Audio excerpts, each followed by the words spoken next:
Ladies and or gentlemen, welcome back or welcome to the channel. My name is Zeno and let's talk about Spider-Man Miles Morales 4 years after its release. This was my first time playing it and I'm happy to report that it was my 65th PSN completion and my 53rd Platinum trophy. So huge shout out to PS Plus again for just another free game. This thing has saved me so much money this year. It's such a good value. Overall, this game was fantastic. Short spin-off. The main story took me about 8 to 10 hours to finish and the Platinum took me about 15 hours to wrap everything up. It's a perfect length. It's not too long. It's not too short and it definitely didn't overstay its welcome. I had a lot of fun with this one, but as a diehard Peter Parker fan, I wasn't sure how I would feel about Miles, but by the end, he definitely grew on me some more, especially the final few scenes, but we'll get into more of that later. But just so you know, spoilers for the story are coming up at the end of the video, so you are warned now. So the game was released back in November 12th of 2020, so it's pretty much exactly 4 years old as of today. So I'm glad I managed to time this video and playthrough of the game just right. Spider-Man Miles Morales is a direct sequel and spin-off of the Marvel Spider-Man of 2018. Picks up after the events of the first game, playing as Miles, obviously, holding down the fort in New York City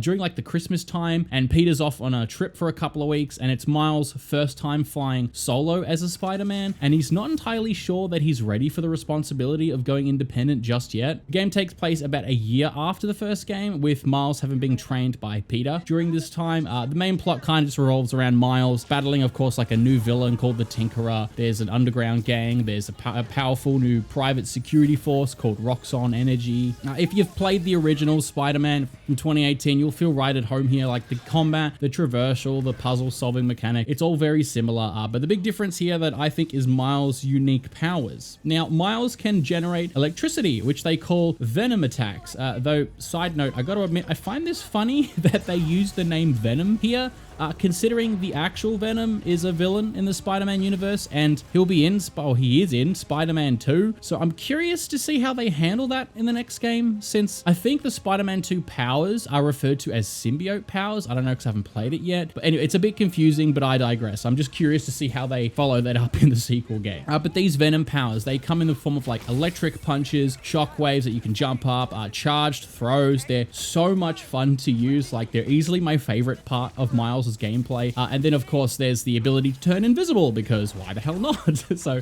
it's actually pretty awesome, and it makes the stealth sections way more fun and a lot easier as well, actually. But the game feels a lot like the first Spider-Man, so, or at least from memory anyway, but Miles' powers definitely add like a layer of variety. The combat still feels very similar, but those extra abilities do keep it fresh. So I am curious to see how these work in Spidey 2 and what Peter gets to balance it out, which I'm assuming is the Venom symbiote powers. One thing I did notice very early on was the difference in experience between Peter and Miles. Just from the opening cutscenes and set piece with Rhino, you can immediately tell that Miles is less confident. Like he makes mistakes and it sets his character arc up of growing into the Spider-Man role without Peter to back him up. He's got his friend Genki, who's kind of like his tech support and runs comms. He helps him along the way, but it's clear that Miles is like just figuring it out all for himself for the very first time, and he's just not really sure if he can do it. Also, another quick side note, I totally forgot that they changed Peter Parker's face model after the original game. Honestly, I'm still not a fan of it. He looks way too young now. I get that they needed to make him look younger, but this change just feels a little off. Like he mentions that he's been Spider-Man for over 8 years at the beginning of the game, but he still looks like he's like 21 years old or just like closer to Miles' age. Maybe I'll get used to it by the time I get around to playing Spider-Man 2 or revisiting Spider-Man 1, but it's definitely just a weird adjustment. Luckily, Peter's not in this much, so it didn't take much away from it for me, but even after all these years later, I don't know. I have no doubt I'll complain about it when I play the sequel as well, so I'm sorry in advance, but I had to bring it up because this is the first time talking about Spider-Man on the channel, and I still find it just really weird.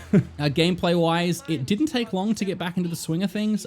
From muscle memory anyway, from the first Spider-Man game, it kicked right in about 30 to 60 minutes after playing, despite the years that have gone by. Like the combo system, the special moves, swinging around New York just felt as good as that I remembered, which, speaking of which, just swinging through New York and just, it is poetry in motion. Like, god damn, there is nothing quite like it in gaming. The traversal is so smooth. Like, okay, there is a little bit of jank, and especially with some of the physics as well, and some sometimes getting stuck on some things, but I could not resist swinging around the city instead of just fast traveling, even when the option was there. I just found it that much fun. New York and Harlem are packed with side quests, crimes to stop, the collectibles to grab. It's all very familiar from the first game, but it's not too overwhelming though, since the game is shorter than the original Spider-Man, but plus the web swinging is just so addictive, as I just mentioned, that it never feels like a chore. I remember the original Spider-Man being much longer, and this game feels like a perfect balance, just a much tighter experience overall. So with the 100 freaking collectibles or whatever it is, it didn't feel like that much of a bad thing. The radio host, Jameson, he's back, and I love hearing him on the radio while you're swinging around New York, just him cracking jokes and insulting Spider-Man and calling him a menace. It's fantastic. The little podcast that you can listen to in the radio shows when you're going between objectives, it's always fun. I'm glad they kept that in, and I'm curious to see what they do in Spider-Man 2 with it as well. As for the story though, it's fairly predictable, sadly. Like, you can see the twists and turns coming from miles away. Get it? Miles? Because it's Spider-Man Miles Morales. I mean, it's no surprise when you find out that the Tinkerer is connected to Miles, or that his uncle Aaron is the Prowler. Like, it's classic Spider-Man tropes where the villain somehow has a personal connection to the heroes. And of course, Roxxon's boss, Simon Krieger, which you meet at the start of the game, he's just too obviously evil from the start. Like, he sounds like a bad guy. I don't know how you could not tell that he was going to be some sort of bad guy. Just the way they write these characters, I'm like, all right, this is pretty obvious where this is going. But even then, the plot wasn't a huge surprise. I still enjoyed the journey though, more so by the end of the game, actually. The game's final boss fights were exciting. The cool visual spectacles and the effects that with the Tinkerer and the weapons that she was summoning, and the ending actually really made me care about Miles and his relationship with Finn.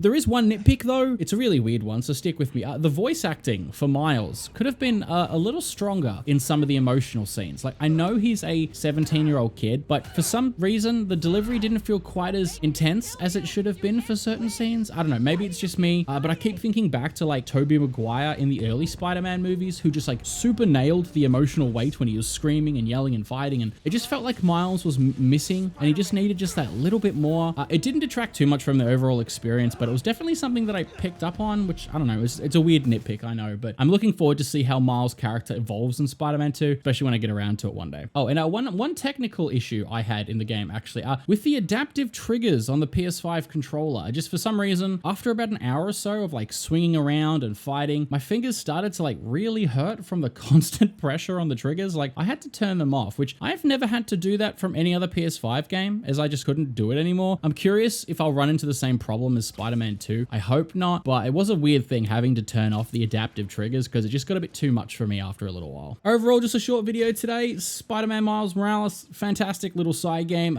Builds on Miles' character before the sequel dropped, and while there was only a few minor negatives, it's not too many. It's pretty damn fun. The game's length is perfect for a short but satisfying experience, and for me, the Platinum Trophy is easy to grab if you want 100% the game. So it was a great game to knock off my backlog. I'm glad I finally got around to it, especially 4 years later on the dot, so that's really fun. Anyway, I hope you guys enjoyed today's video nonetheless. Remember, if you like what I do here, just giving my very average opinion in some very casual content, leave a like on the video so YouTube knows it doesn't totally suck. Subscribe if you're new. I upload every sometimes, maybe. Follow me on any of my socials, linked below the like button, and yeah, that's about it. So I hope you guys are having a fan-frickin-tastic rest of the day.